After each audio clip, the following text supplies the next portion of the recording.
So Dorothy asks, I understand what the two cheeks and the shoulder of the daily offerings in the wilderness were, the portion for the priest, but what is the ha of this offering?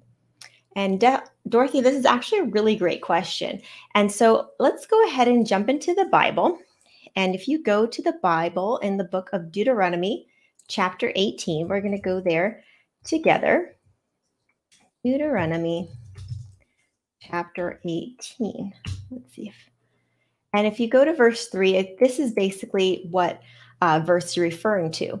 And so I'm actually going to read it from the New King James because in the New King James, it'll tell you what this word means. And it's interesting because it's not ha, H-A-W, it's actually ma, M-A-W in the King James Version. However, when you look in the New King James Version, they translate it a little bit more in modern language. And so it does give you the answer just by getting a little bit newer of a translation. So if you go to Deuteronomy 18, verse 3, it says, and this shall be the priest's due from the people, from those who offer a sacrifice, whether it is a bull or a sheep, they shall give to the priest the shoulder, the cheeks, and the stomach. And so when you're asking what is the ha or the ma in the King James Version, it's actually the word stomach. And that's also very, very clear. If you go to back to the Hebrew, the word is actually keto in the Hebrew. Let's go there together. Actually, let's go to, I always like to go to Blue Letter Bible. It's like my favorite online resource for Bible study. It's just so interesting when you get to see God's word in in the Old Testament, and you get to see it in the original language of Hebrew or Aramaic or of Greek, whatever it is.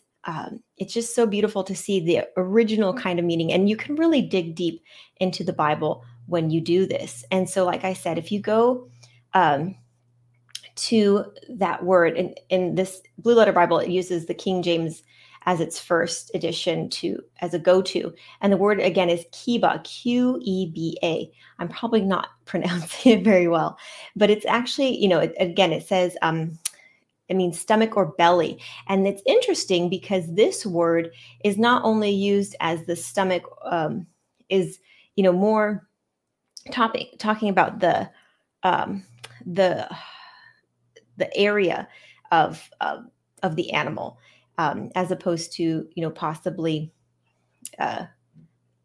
something else. Another word you would use basically is belly. So that's just kind of interesting as far as, what this word is talking about, that word kiba.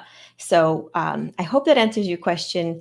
I think that's a really good one. And it's really interesting because, when you think about why were the priests even offered or given part of the offering in the first place? And, they kind of got parts of the animal that were a little bit unique. And I guess you could say, it wasn't like a choice part in a sense of the animal, but it was also not something terrible either. And so, it says like you gave the shoulder, which, shoulder meat is pretty good. And then the cheek, if this would be the facial cheeks, that's, kind of what I was looking into. Like it's almost the jawbone. And then again, the stomach, or where, if you were going to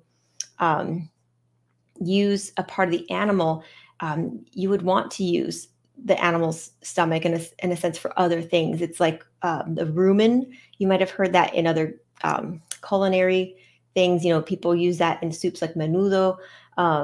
So it's very interesting that God gave very specific parts to the Levites, to the priests, as part of basically their, what's due to them, their form of payment for their service to the temple.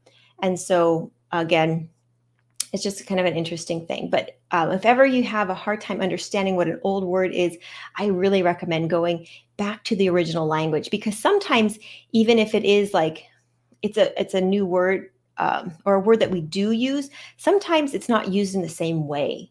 And so like if you ever go to the book of Genesis, it talks about the waters assuaged.